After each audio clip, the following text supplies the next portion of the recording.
Recording. All right. Welcome, everyone. Thank you for joining us today for another YMCA Education Series talk. My name is Pam Rakansky. I am the facilitator for YES here at the North Suburban YMCA. It's my pleasure today to welcome our favorite elder law attorney, Matt Margolis. Today, he's going to teach us about the importance of estate planning, no matter our level of wealth. This discussion is going to cover what is important to include in your estate planning and how to use trust and other tools to protect your loved ones. He's talked about all this on his other talks as well, so he'll get more into the weeds on this for all of us. I'm so excited to have Matt talk today about estate planning 101. Trusts aren't just for Pritzkers. So with that, we'd like to welcome, actually, let me just say that this program will take about an hour. If you do have any questions, please save them to the end. Matt will, or you can put them into the chat box. If you put them into the chat box, I can get them to Matt during the talk, or sometimes he's able to look at that. If not, hold them to the end, and then that way he'll save some time for questions. With that being said, now I'd like to welcome Matt Margolis to talk about Estate Planning 101. Yay!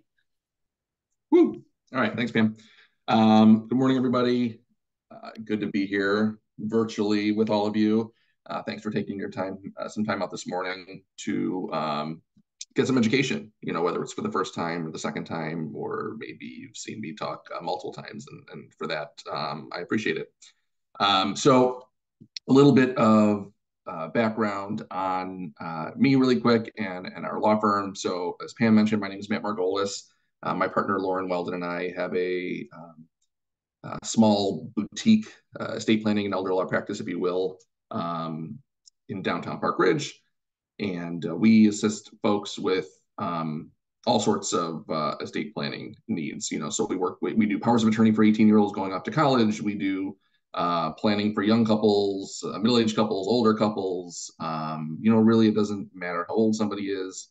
Everybody, there's definitely a plan that is appropriate for everybody. So, and on the elder law side of our practice, which my partner deals with mostly these days, we have a strong focus on helping people protect assets and simply apply for Medicaid. And just kind of counsel families sort of that are dealing with some of the trials and tribulations that kind of come up in that later phase of life where you've got a loved one that might be dealing with a chronic healthcare issue, and just all the things that kind of come up along that path. So that's us. And I'm a Northbrook resident. I live right by the YMCA. So if you guys are as well, you might see me riding my bike around town in the summer, as I often do. So all right, so that's enough about me. Estate planning 101. So really today's talk is, we call it estate planning 101, estate planning for dummies. None of you are dummies, of course, but hopefully some of you are familiar with those books out there. And really the information that I give during this talk is identical to when a client schedules an initial meeting with me to discuss their estate planning. So literally all the information that you will all get would be as if you came into my office and had that estate planning meeting with me. We have a really strong focus in our office on wanting to educate people. We feel that, before anybody goes down the path of putting together a trust or a will or doing any kind of planning, they really need some education. Most people don't know the difference between a will and a trust. These are documents that we've heard people mention over the course of our lives, maybe our parents or our grandparents, or we hear it on TV or in movies. And we might have ideas as to what they are, but I'll tell you right now, I've been doing this, I hate to say I've been doing this long enough at this point to know that, very few people come in knowing exactly sort of what these documents are and how they work, even those that may have dealt with it, for a loved one. So I hope everybody that's listening today, that's here, leaves with a little more knowledge than they came in with. So, and as Pam mentioned, if you have questions, the best thing would be to type that in the chat box. I do pay attention to it. I prefer the questions be really more general, so any questions that are super personal to you, and honestly, I really don't like to answer those. I don't think it's helpful for the group at large. I will put my contact information in there, and so if you do have a very personal question, feel free to email it to me. And, depending on the question, if I can shoot you a quick email, great. And if I feel like we need to schedule some time, I will let you know that. But yeah, I would prefer to keep the questions, fair, as general as you can. So, all right. So when we look at planning, there really are two main paths. So there's the idea of a trust, and there's the idea of a will. And I'll pick on myself and my wife and I just to kind of explain things. It's a lot easier for me to obviously talk in the first person. So I will start off by saying that, and my disclaimer here is that by no means am I telling anybody not to do any planning if you're married. But a lot of married couples sort of get away with doing no planning up until the time the first spouse dies. So, let's look at my wife and I before we did any planning, which I think is very similar to a lot of married couples. Not all, but a lot.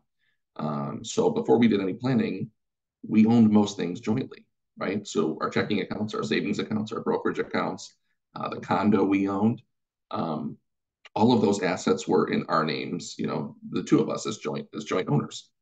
And anything that we weren't joint owners of, life insurance policies, retirement accounts, so IRAs, 401ks, 457s, 403bs, yada, yada, yada, we're beneficiaries for one another on those. So we were either joint owners on our assets or we were beneficiaries for one another. So the reality is that even if I did no planning, if I had passed away at that time, everything would have gone to my wife. So I sort of had this built-in plan without knowing it. The issue becomes with most married couples when that second spouse dies, or for those of you who are widows or widowers or just single.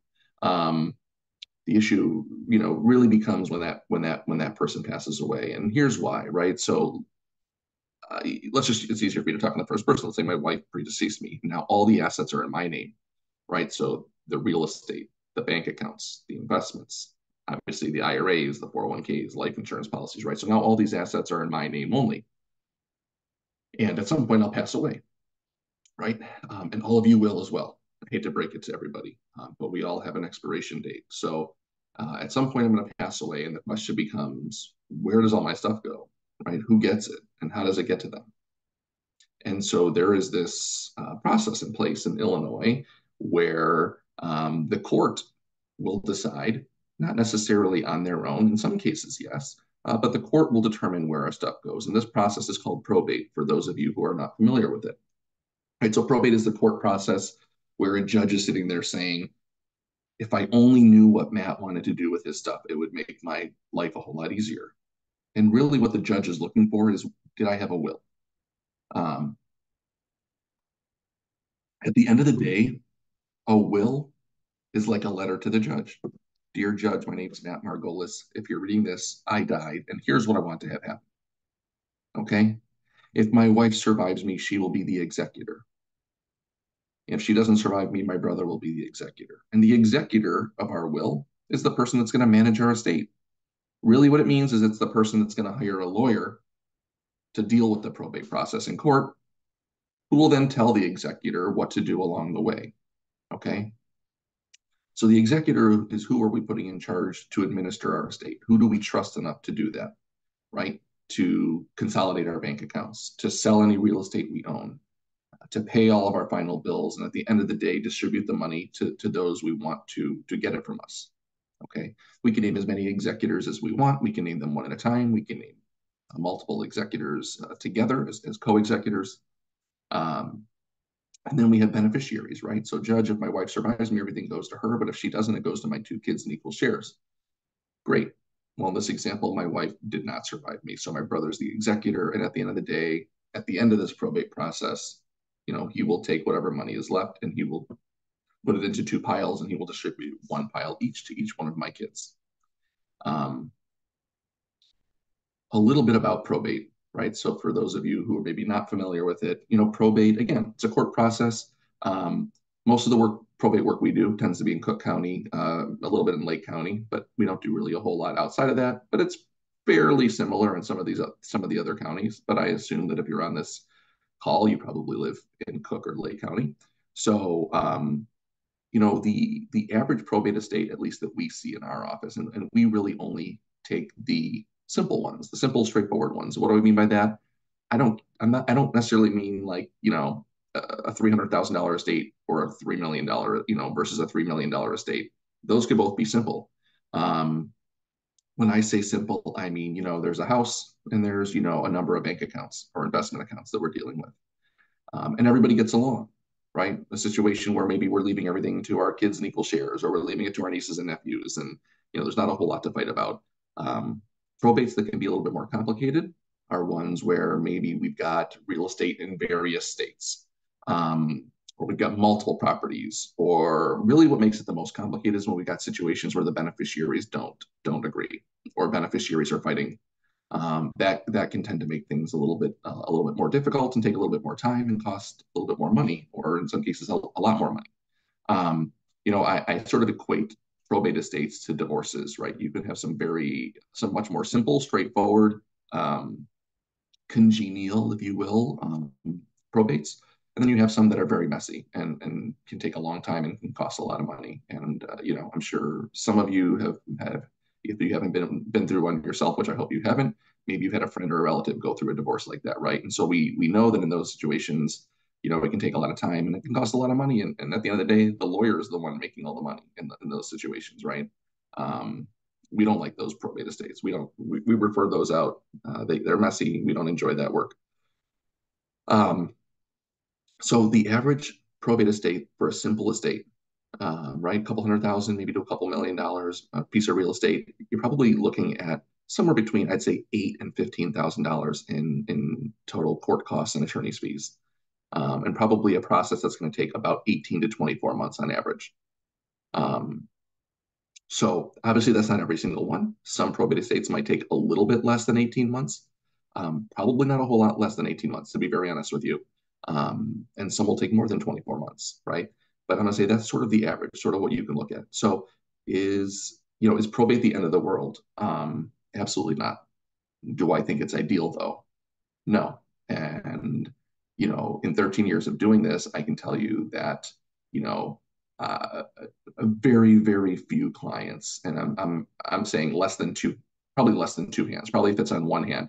However, how many clients I've worked with that are like, you know what, I'm okay if my estate goes through probate. I don't really care. I'm dead. It's not me dealing with it.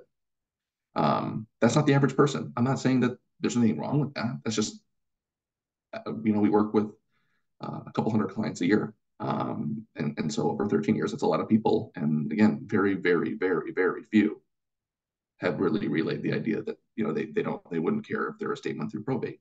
But let's talk about why we go through probate. Okay. So I have these assets in my name only, right? I pass away.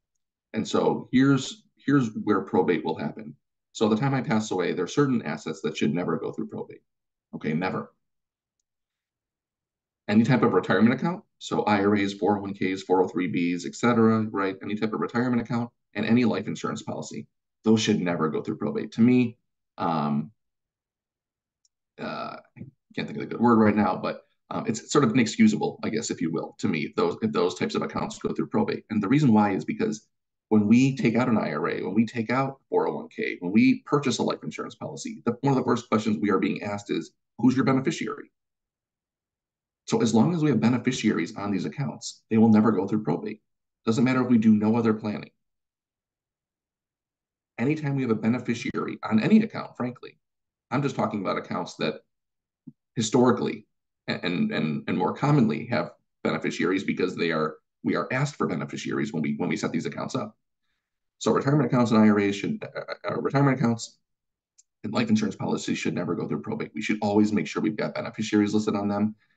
So if nothing else today, please go look at your account, those retirement accounts, those life insurance policies, and make sure you not only have a primary beneficiary, but you've got contingent beneficiaries. I met with a couple just yesterday. They don't have kids. And I said, do you guys have, I said, are you guys beneficiaries on each other's, life insurance and retirement accounts? They said, yes. I said, I'm going to presume you probably don't have contingent beneficiaries because you don't have kids. And I'm only presuming that because that's been something that's been very common over the years. Those of us that have kids, even those of us that have kids, it's not uncommon for me to run into clients that don't have their kids as contingent beneficiaries. We've had people go through probate, not thankfully not clients that we did their planning, but we've had people referred to us that passed away. And one of the assets going through probate, I can think about this specifically because it was a girl that I just happened to go to high school with, and her dad passed away, and she found me through the grapevine.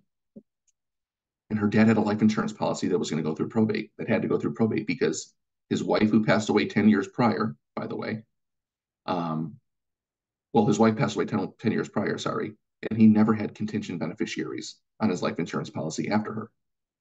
Arguably, his 4 kids should have been contingent beneficiaries from the start. But for sure, that should have been something that was looked at after his wife passed away, and it never was.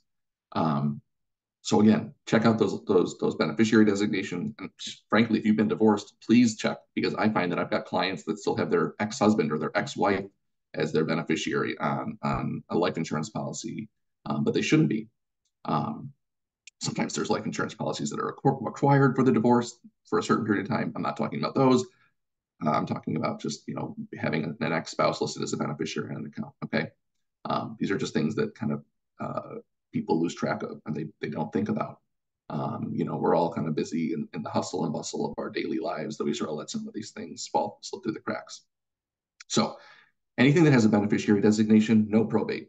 Okay, regardless as to what planning I've done. So the assets that typically go through probate for most people would be real estate and all of those, checking, savings, money market, and brokerage accounts, right? The brokerage accounts we might have with our financial advisor at Wells Fargo or UBS or Merrill Lynch or Fidelity.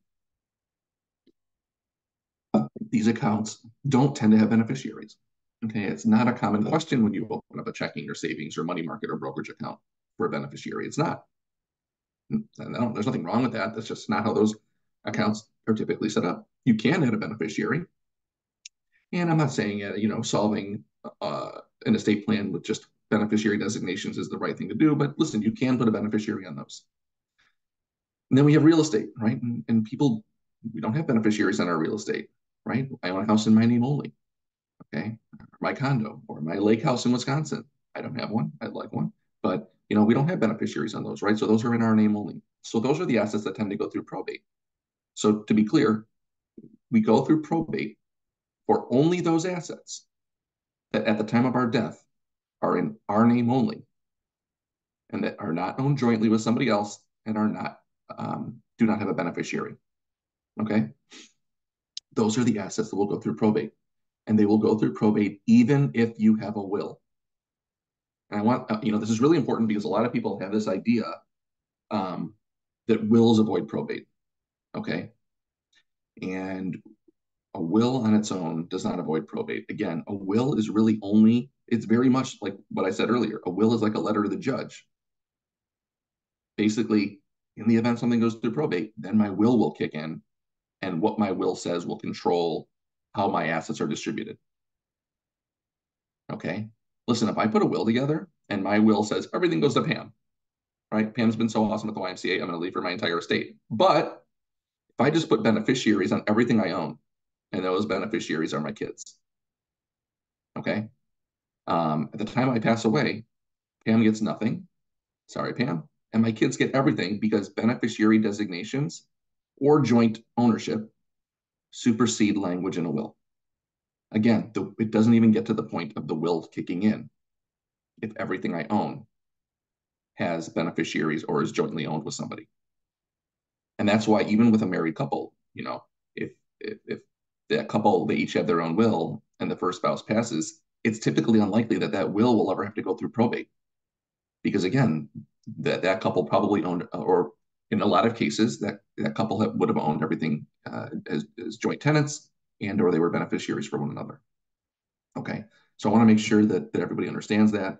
I really like to hammer that home. I think it's really important to get that because again, a lot of people have this idea, especially when people come in, they're like, I just need a simple will, right? I love that. I love that term. People have no idea what a simple will is, but that they think they need it, or they think they want it, or they think that's all they need, right? It's like, oh, I don't have that much money, so I just need a simple will, and they've got a couple $1 million, and I'm like, well, we've got very different ideas as to what not a lot of money is.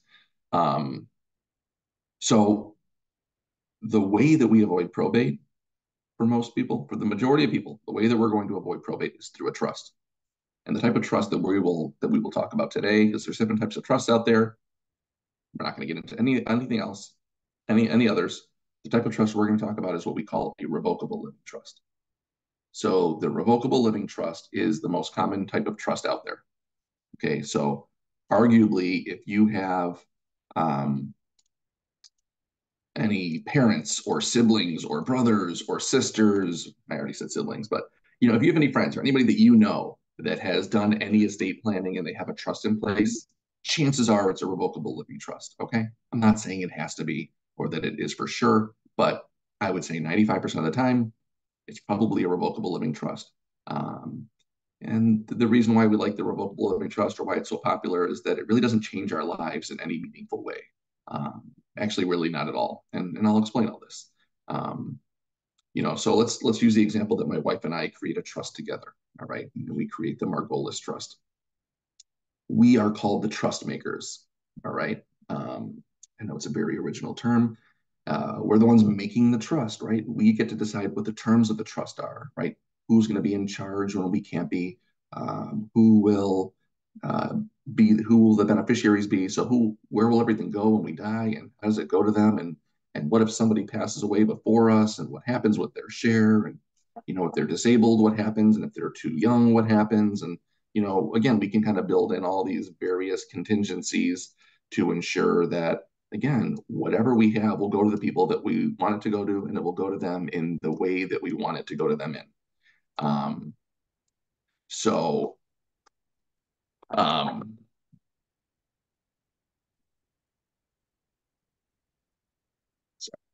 sorry, thought here. Um, so my wife and I are the trust makers, and for a revocable living trust, we can make changes to the trust over time. Okay, so a revocable trust is very flexible in the sense that we can change it as time goes on, right? Because things in our lives change, um, right? For most of us, something will change over time. Um, Now, maybe things are more likely to change for somebody that does planning in their 20s or 30s versus somebody that's doing planning in their 70s or 80s, right? But things change over time. And so with a revocable living trust, we have the flexibility to make changes to the trust over time, as long as we have capacity. All right, we lose capacity, we lose the ability to make our own decisions. No more changes. All right. My wife and I are also the trustees of the trust. And the trustees of the trust are who has access to what's in the trust, who can deal with the assets that are in the trust. Okay. And as co-trustees, it's like being joint owners, to be honest with you. From a day-to-day standpoint, it's like being joint owners of all this stuff, just like we were before we created the trust. But let me give you some context here when I say, that we get to control what's in the trust. So when we create a trust, the way that we use a trust to avoid probate is that we actually have to retitle our assets into the trust. And this is where people fall short. This is where some people with trusts will still go through probate. Okay. So when, we can create a great trust for a client, but we have to the clients then have to take it upon themselves with our direction. Okay. We're not just going to tell our clients, okay, good luck, figure it out. Right. Now, there might be some attorneys that do that. I can't speak for them. All I can do is say how we do things, right? So we put a trust in place for clients, and what we will do is we will always retitle real estate. So if they own a house or a condo or something like that in Illinois, we will prepare a deed and record it with Cook County or Lake County or McHenry County or wherever they live, and we'll transfer title of their real estate to their trust, right? So now their real estate's in the trust. And if they own property in any other state, then we'll coordinate with an attorney in that state. We'll get the property transferred, their lake house in Wisconsin or their house in Florida, and we can transfer that to the trust that we're creating here. We don't need like a separate trust in a different state. Some people ask that, so I want to make sure I kind of nip that in the butt. So, but then when it comes to the bank accounts, okay, these are things that the attorneys don't do for their clients. But we will sit down and we will go through every single account that our clients have, right? I'll go through every single checking and savings and money market and CD and IRA and 401k and life insurance policy and brokerage account, every single thing that our clients have that they tell me about. And I can only advise them on what they share with me. If they forget to share something with me, then I can't advise them on that, obviously. But they list out every single account for me, and we go through every single one, and we make recommendations. Okay, this checking account needs to be retitled to the trust, right? You need to go to Bank of America and retitle your checking and your savings accounts from, John and Lisa to the John and Lisa Trust. And the trust operates off your social security number. So nothing changes. You file your taxes the same way. I tell my clients the biggest change you're going to see is that when you get that statement from Bank of America or Wells Fargo or Merrill Lynch or Fifth Third or wherever you bank, you get that statement that normally says Matt Margolis, Christina Margolis, and then your address. It's going to say the Margolis Trust, Matt Margolis trustee, Christina Margolis trustee, and your address. But everything else that you've always done doesn't change. Again, the trust doesn't change anybody's life in any meaningful way. I really promise you that. Will some clients think it's a hassle to go to the bank and their financial institutions to retitle the accounts? Sure, it's the cost of doing business, guys. It's just what you have to do, right? I always tell my clients, I'm like, listen, most of the work is falling on my shoulders up to the time of us signing the documents. Now you have some work, right? Now you have to go to the banks. But again, with a good attorney, which I think we are, I'm gonna toot our horns a little bit. But and there's plenty of other ones out there as well. With a good attorney, that attorney should be advising you. So when you're at the bank, you feel confident and you know what you have to do with the account. When you talk to your financial advisor, you know that, you need to update the beneficiaries. Again, to avoid probate, it's not just good enough to put the trust in place. We actually have to retitle these assets. Okay. Let's talk about how that works. I mean, there's some assets that go in the trust and some assets that don't. So real estate, we would typically always put real estate in the trust. It'd be a very odd situation where we wouldn't. Brokerage accounts, so more of those investment accounts or stocks, whatever, those would get retitled to the trust. Typically money market accounts retitled to the trust. Checking and savings accounts, in a lot of cases, I want them retitled to the trust. In some cases, we may not retitle them, but we might put the trust as a beneficiary on them.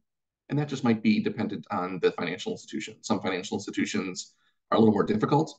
And rather than just allowing us to take the same checking account that we have and retitle it to the trust, they'll make us open up a new checking account in the name of the trust, move the money over, and close the old one. Unfortunately, of the banks out there, Chase is one of the only ones I'm aware of that actually requires that, which is unfortunate because they're such a big bank. And I would say like half our clients probably bank with Chase, maybe a third if I'm being, probably closer to a third. But again, there's ways that we solve for that, and I'm not worried about it. Again, it's just making sure that we're doing the right thing and we're covering all of our bases. With life insurance policies, typically we'll name our spouse as the primary beneficiary and the trust as the contingent. Okay. With IRAs and any kind of retirement account, that's where it gets a little tricky, and it really depends on the circumstances of the case. In some cases, in every case where somebody's married, we'll name the spouse as the primary beneficiary of that retirement account. And then I'd say in some cases, we might name the trust as the contingent beneficiary rather than our kids or whoever those beneficiaries of our trust are. And then in some cases, we will just name our kids directly as contingent beneficiaries on the IRA or on the retirement account or whoever our beneficiaries are. Maybe it's our nieces and nephews, maybe it's our brothers and sisters, maybe it's charities. Again, that's something where it's really very specific to somebody's circumstances. And again, an attorney that I think is doing a good job is really catching that and discussing, your specific circumstances and just saying like, all right, well, this is what we do with everybody. So this is what we're telling you to do. Because it really does depend on some circumstances there. But IRAs and any kind of retirement account does not go in a trust. That will always stay in our name. Okay, it has to stay in our name. The only way for us to get that into a trust is that we'd have to cash it out and pay all the taxes. We will never advise clients to do that. So we just deal with that with beneficiaries. So my wife and I are the trustees. What does that mean? Back to that statement that I made, well, we get to manage all this stuff that we now retitle to the trust. So now that our checking accounts and savings accounts and brokerage accounts in our house are in the trust, we deal with that stuff just like we did prior to having a trust in place. Like I said, it operates off our social security numbers. Our taxes don't change. Again, everything's the same. Okay. Something happens to me and I'm incapacitated or I pass away. Well, my wife is the sole trustee and she will manage all that stuff for the benefit of both of us. Something happens to both of us. We have successor trustees. Right? Look at successor trustees being sort of similar to the idea of an executor of a will, right? What if both my wife and I are incapacitated? or at the death of the second of us. That's when we need our successor trustees to step in and manage things. So again, I could be deceased, my wife could be incapacitated, and that successor trustee could step in while my wife's still alive, managing the assets in the trust for her benefit. And then upon her passing, that successor trustee would step in and really manage the estate and make sure, bills are paid, the house is sold, etc. Okay. Um, we can name when we name successor trustees, it's very much like naming executors. We can name as many as we want, one at a time in order. We can name at any sort of level, if you will. We can name co-trustees, multiple people to act together. I really don't recommend to clients that they name more than 2 people to act together, although I've got some clients that are adamant about naming, all 3 of my kids need to be co-trustees, or all 4 of my kids need to be co-trustees.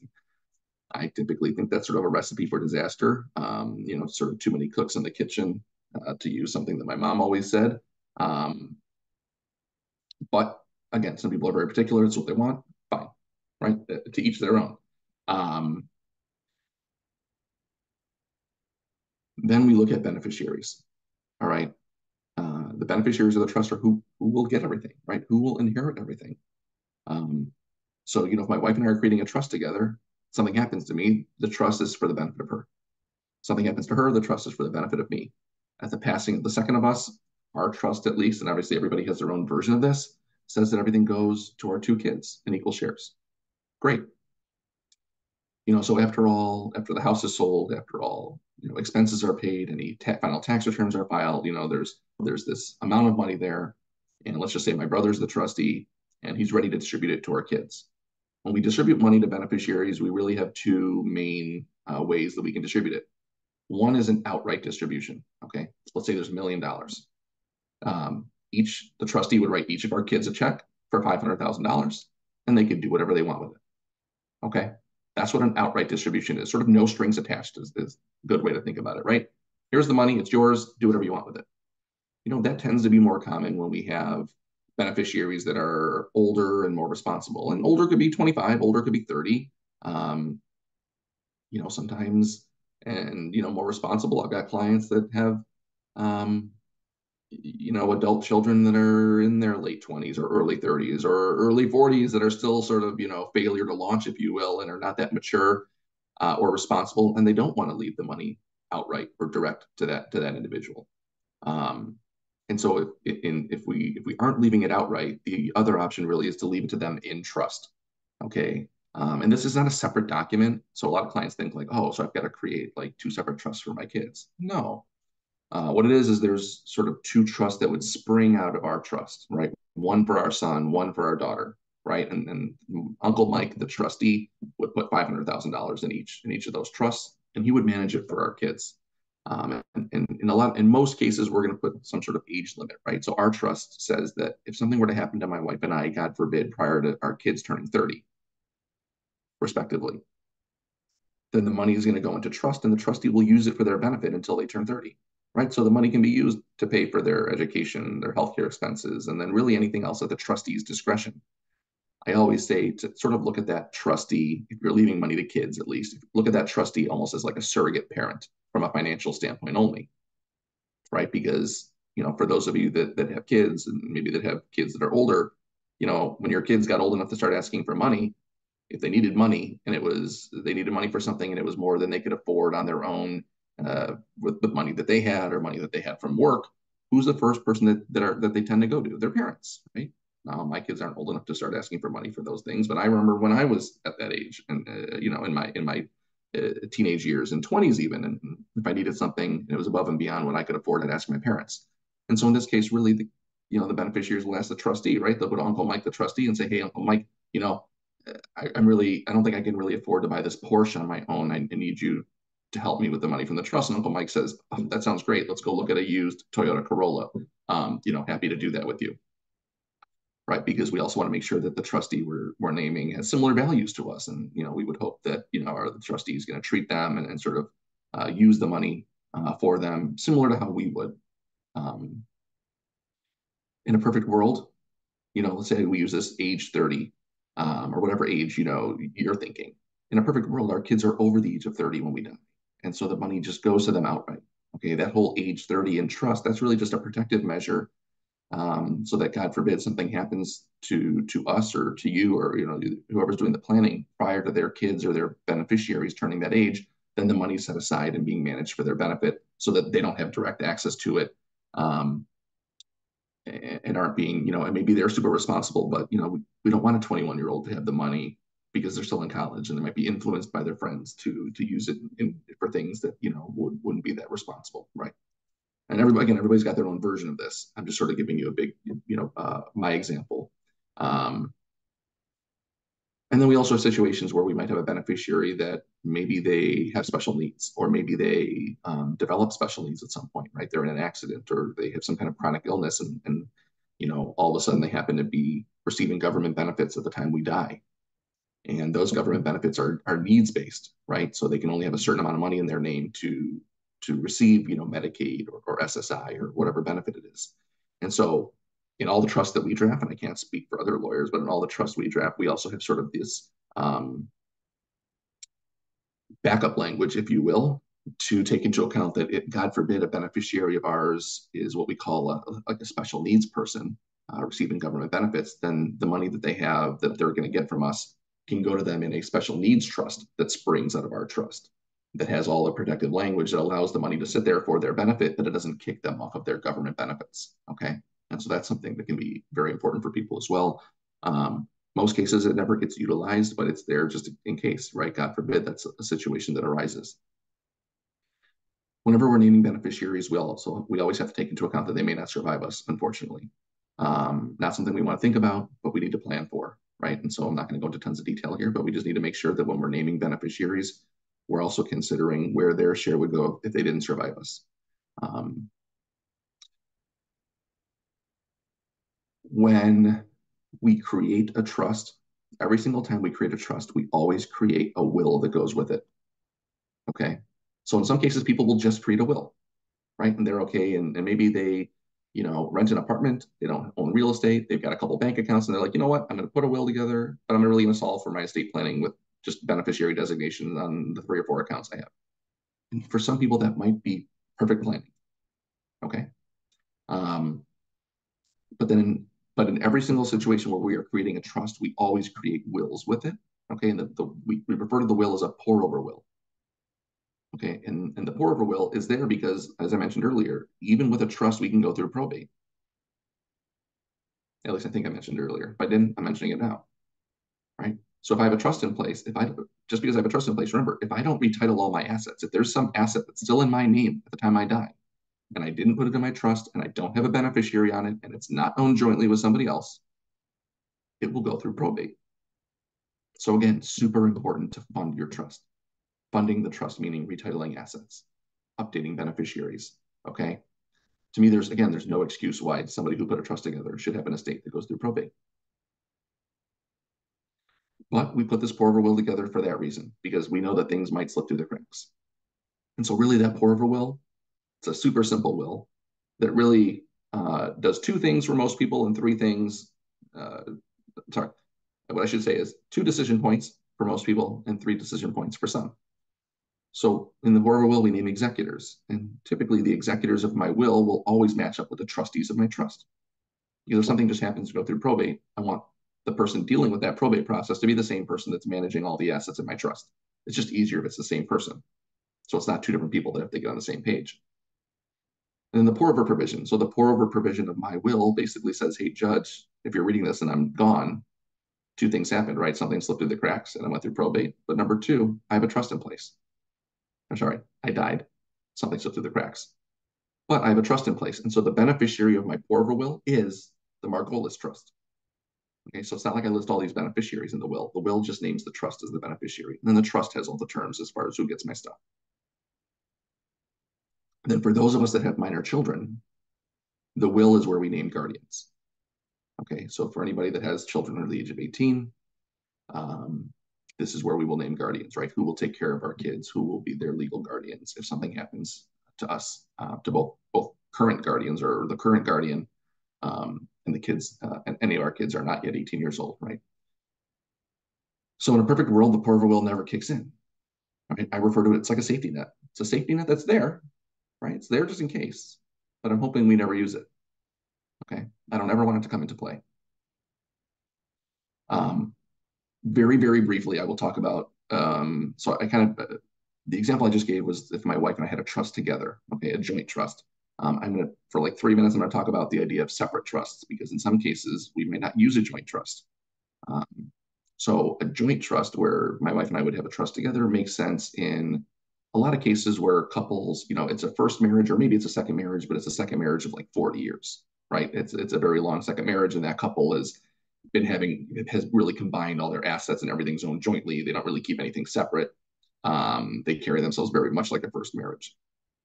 Those tend to be, and one of the bigger points, and the estate is not taxable. So a taxable estate in Illinois is an estate that's over $4 million. Great problem to have. Most people don't have it. Okay.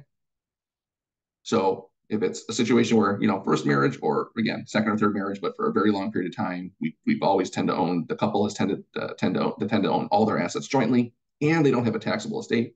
They don't have an estate that's over $4 million, and it's extremely unlikely that they would ever have an estate over $4 million. A joint trust makes sense. Situations where two trusts make sense would be situations where maybe it's a second or third or not a first marriage, and that couple keeps everything separate, right? They might have like that joint checking account that they use for household expenses, but really everything else is separate. Then we would create separate trusts because the joint trust would make all their assets get combined. And then the more common situation where we use two trusts would be a situation where we're working with a couple and they have a taxable estate. They have an estate that's over $4 million. And keep it really simple, here's sort of why we do that. So we've got this $4 million estate tax limit in Illinois, right? So I kind of call it a coupon, right? We all have a $4 million coupon, meaning we can pass on $4 million to our beneficiaries at the time we die tax-free. People are always asking, is there inheritance tax in Illinois, et cetera? There's really no inheritance tax. As the person inheriting the money, I'm not paying any taxes. But there's estate tax, meaning depending on the size of my estate, money might come out before it goes to the beneficiaries. So let's just say my wife and I have a $5 million estate, right? Awesome problem to have. So I would create a trust in my name and my wife would create a trust in her name.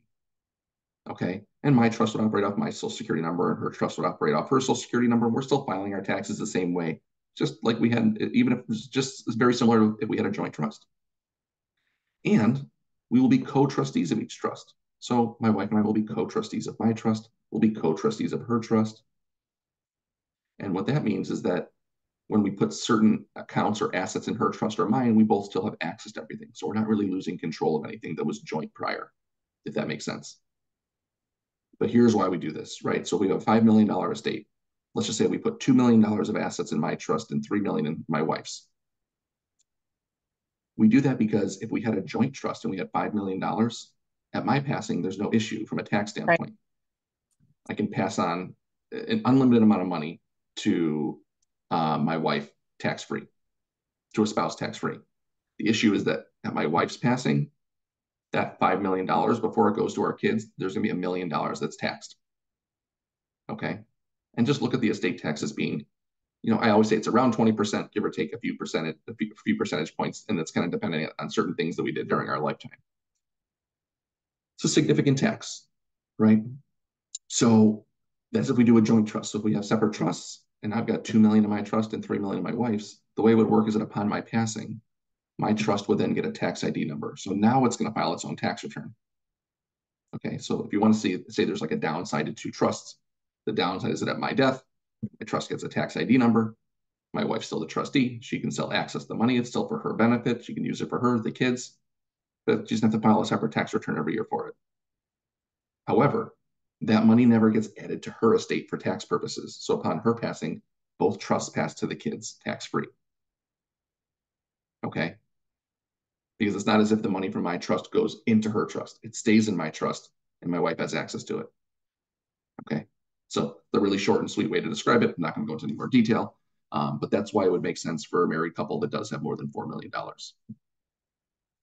Anytime we're doing any planning, whether we're doing a will-based plan or we're doing a joint trust or a two trust-based plan, we're always going to be looking at some other documents as well. So we look at powers of attorney for healthcare and property, a HIPAA, and living wills. So there's two types of powers of attorney in Illinois, healthcare and property. The healthcare power of attorney is a legal document where I'm naming somebody to make medical decisions on my behalf if I cannot make my own? Right? What if I'm incapacitated and I can't make my own decisions? If I don't have a healthcare power of attorney, then somebody close to me will have to hire a lawyer and go to court and petition a court to be my legal guardian, right? Because once we all turned 18, we became the only person in the world that can make our own medical decisions. So the healthcare power of attorney is really important to avoid a guardianship. I don't want somebody to have to hire a lawyer and go to court to be making medical decisions for me. That takes time and costs a lot of money. Powers of attorney are super important, guys. To me, there's a lot of talks I give where I say, as important as planning is, as important as planning is, and listen, everybody needs a plan. I will never say that people don't. Powers of attorney are super important to me. There's no excuse for somebody to not have a power of attorney. Okay. And people always ask me, like, is there an age where it's like I'm too young to have it? Or I love when clients are like, oh, well, I'm 65 now, so I should probably have a power of attorney. I'm like, should have one a long time ago. It's not like things just happen to us as we get older. Where we start, or yes, people tend to, if they're going to develop some form of dementia, that tends to be at an older age, whatever older means nowadays. But people can develop, various forms of memory loss earlier on. People can also be in accidents where they don't have capacity based on the accident. So the healthcare power of attorney, I'm naming somebody to make medical decisions for me if I cannot make my own, and I can name as many people as I want, but I'm naming them one at a time. So unlike naming executors of a will or trustees of a trust, where I can name co-executors or co-trustees, when it comes to powers of attorney for healthcare, I can name 5 people, but they are listed one at a time in a specific order. And I need to make sure that I'm naming the right people, right? I always love when clients give me their kids like in age from oldest to youngest. And you know what? In some cases, maybe that's the right order. But in other cases, we talk about it and it's like, they talk to their kids and they realize, oh, you know what? My oldest son really isn't comfortable making medical decisions for me because, I don't want my life artificially prolonged. And he said he would have a hard time doing that. So, we need to talk to the people we're naming.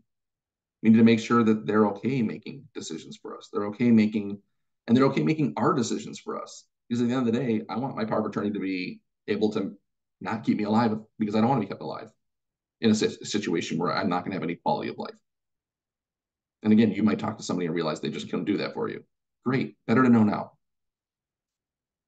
Then we have the property power of attorney. The property power of attorney is who can make decisions for me with respect to everything that's not healthcare related. And if I have a trust in place, anything that's not in the trust. Okay. So if I have any assets in the trust, bank accounts, CDs, checking accounts, savings accounts, brokerage accounts, real estate, and I'm incapacitated, the successor trustees of my trust will deal with those assets. My power of attorney for property will deal with things like my IRAs or 401ks or life insurance policies. Remember, those will stay in my name. We're just going to control them with beneficiaries. My power of attorney for property will deal with, filing my tax return, dealing with issues that might arise, from more of an administrative standpoint with Social Security or Medicare. My power of attorney for property would be the one to sign a contract on my behalf. Maybe I have to move into a nursing home at some point or a memory care facility, or I need to have a caregiver come into the home, but I don't have capacity to make those decisions. My power of attorney for property is the one that is signing those contracts, signing those agreements. Okay. I can name as many people as I want, but I'm naming them one at a time in a specific order. So again, I can have 5 people listed, but it's one person at a time. The people that we tend to name as powers of attorney for property tend to match up with the trustees of our trust and the executors of our will. We're sort of thinking of the same skill set, right? Who's good at managing? I always say, who's good at managing a household? Inevitably, clients of mine are always like, oh, my daughter is a lawyer or my son's a CPA. Like, they would be a good power of attorney for property, right? Because they're like dealing with money and, these types of matters. Like, maybe, but you're not a CPA. You're not a financial advisor. You're a teacher. You're a librarian. You work in a hospital, but somehow you've been able to manage your life all these years. Why do you think that your power of attorney needs to for some reason, fit into one of these categories of occupations? Your daughter, the lawyer, might be working 70 hours a week and have 3 kids at home. And so the idea that if she had to jump in and start managing your life, that might be really difficult. Whereas your son, who's a stay-at-home dad, he's the one that's paying all the bills. He's the one that's hiring people to come fix things when things break. Maybe he's the better person to name as your power of attorney. So again, we want to sit down and really think about who we're naming for these things. It's got to be the best person for the job. It's not a game of favorites. It's not like, I'm worried about, I always hear it's like, I'm worried about hurting my older daughter's feelings by naming my younger son because he's really the better person. But I think she would get offended if I named her younger sibling. I'm like, let me talk to your daughter and I'll tell her that she dodged a bullet because being a trustee or an executor or power of attorney is not a gift. It's a thankless job. And it can really turn into a second job depending on the situation. I always love those adult kids that come in with their parents and they're like, it's like I want to be, they're like, it's like they want to be the power of attorney, they want to be the trustee, and then inevitably those are always the ones that come to me and start complaining at how much work it is when all of a sudden my client is incapacitated or my client passed away, and now they're having to spend all this time managing things. The last two documents are the HIPAA and the living will. Okay, so the HIPAA is the healthcare authorization. This is where I'm naming people that can have access to my medical records and medical information. I can name as many people on my HIPAA as I want. There's no specific order. And anybody on there can basically do two things. They can go to my doctor and ask for copies of my medical records. I tell most clients, I don't think most people that we're going to name on our HIPAAs are ever going to go to our doctors and be asking for our medical records, but we have to be comfortable that they could do that if they really wanted to. I like the HIPAA because anybody that's on there, if I'm rushed to the hospital, there's an emergency, there's something going on, anybody on my HIPAA can go to the hospital, talk to the nurses, talk to the staff, find out what's going on with me. Okay. So my healthcare power of attorney, while I have like 3 people named that what I would trust to make medical decisions for me, there's about 8 people on my HIPAA because there's more people that I got all the people on my healthcare power of attorney on my HIPAA, but there's another 5 people or so that I would want to be able to find out what's going on with me if something happened. But I would not want those people to be making decisions for me, and that's why they're not on the healthcare power of attorney. And the last document is the living will. The living will is, I can say this confidently, probably appropriate for about 99% of people, and maybe 98 to 99, and then for 1 to 2%, it's not. The living will is the do not keep me alive unnecessarily document. Okay, it's not the same as a DNR. Some of you have heard of a DNR before. It also goes by the acronym POLST, POLST, which stands for Practitioner's Order for Life-Sustaining Treatment. A DNR or a POLST, it's really the same. It's the same document. This is a document that you're signing typically in a doctor's office because it has to be signed by a medical professional. Okay, we don't prepare these. Attorneys don't prepare these. This is a standard document that Illinois puts out. You can literally go online and print it out. It's the same document no matter where you find it. And that's going to have language on there that says, if I have no pulse and I'm not breathing, don't resuscitate me. Or if I have no pulse and I'm not breathing, yes, I do want to be resuscitated. And then there's some other information on there. That's a very controlling document. I always use the example, if the paramedics come into my house and I have no pulse and I'm not breathing and my pulse just happens to be, or my DNR happens to be laying on the ground next to me, and it says I don't want to be resuscitated, they won't resuscitate me. The living will is different. The living will is not as controlling. The living will is really more direction to our healthcare power of attorney that we do not want our life prolonged unnecessarily, right? Do what you can to keep me comfortable. If I'm going to have some quality of life, I want you to try to keep me alive. But if I'm going to have no quality of life and you're just going to keep me alive to keep me alive, that's not what I want. And so in that same example, the paramedics come in, I have no pulse and I'm not breathing, and my living will is next to me, they will resuscitate me. Okay, that's not going to stop them from resuscitating me. Most people, again, have been doing this long enough, tend to agree with that. But there are some people for certain reasons. Maybe it's religious, maybe it's just the way they feel. They want their life prolonged to the greatest extent possible. Great. Okay. Everybody's entitled to their opinion, and we want to make sure that we do planning that is right for them. Okay. So just because we include it doesn't mean that we force people to sign it. All right. But that's it. That's really all I've got. I know I've only got 4 minutes, or I can stick around for a few more minutes if Pam has it on her end, if there's nothing after this, but happy to take any questions, and I appreciate everybody's time, and hopefully you're leaving knowing at least something that you didn't know coming in. I see a question in the chat box that I will answer, and then I don't know if Pam, if you received any directly, you can let me know, but I'll start with this one. So there's a question: are retirement accounts included in the 4 million? Yes, everything actually. So that's a good question, Karen. And actually, I'll tell you what else is included.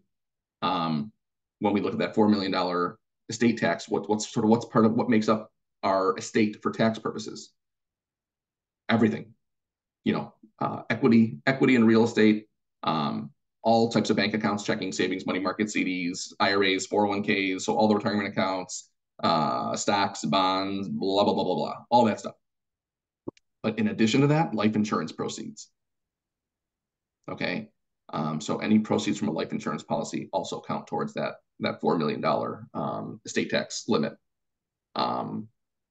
So, some people, that's kind of that, whether we do two trusts or a joint trust for a couple, if they've got, a couple $1 million of just term insurance and it's not, whole life or more permanent insurance, that's a different story. We probably will talk about that a little bit, but yeah, Karen. So all that stuff is included, all those assets, again, including life insurance proceeds, which I think is really important to bring up because a lot of people don't assume that they are. So there's a question that somebody asked that Pam has given me. So what do you think about filing a transfer on death form for solely owned real estate property? How would this TOD with POAs and beneficiaries and other assets compare to a revocable trust and a will? All right, that's a really good question, and I'll do my best. So I did not bring up the transfer on death instrument. I'll bring it up really briefly. Basically, there is a mechanism, a document that we can record in the county with the county recorder's office that we live in, right? So if I live in Cook County, I would record it with Cook County. So a transfer on death instrument, we actually call it a TODI, transfer on death instrument, but very close, obviously. I know what you're getting at with this question. Transfer on death instrument allows us basically to name beneficiaries on a piece of real estate. And so the question here is, basically, what do I think about using a TOD, a TODI? I'm like looking at what it says. We call it a TODI. What do I think about using a TODI and maybe a will with power of attorney documents versus using a revocable living trust, pour over will, and all the other documents? It's really case specific, to be honest with you. So whoever's question that is, I mean, in most cases, the trust will make more sense.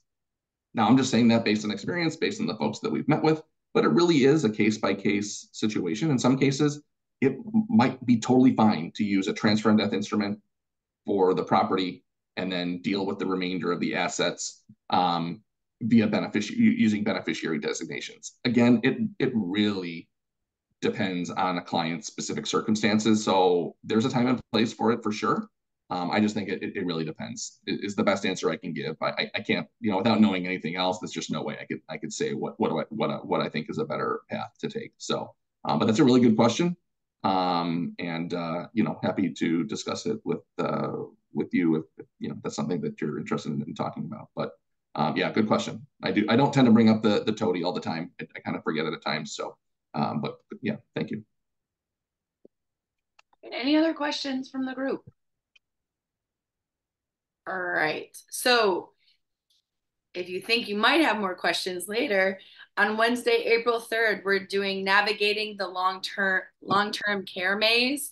So Matt's going to be talking about planning strategies and important matters to consider for adult children when they are realized they will need to help care for their aging parents. So that will be next month on April 3rd. And then our next talk is March 19th with IBJI talking about common causes of hand pain. So that is on March 19th, Tuesday at 7 p.m. with IBJI. Matt will be talking next month, April 3rd, 9:15, again, about navigating the long-term healthcare maze. So you can join us then. Thank you so much to Matt and to everyone joining the call today. He did put his contact info in there in case you want to contact him. Otherwise, you can contact me. Thank you for attending today's YMCA Education Series. We will see you again next month or later this month. Thank you all. Have a great day. Thank you, Pam. Thanks, everybody. Thanks. This will be up on the web later. Hey.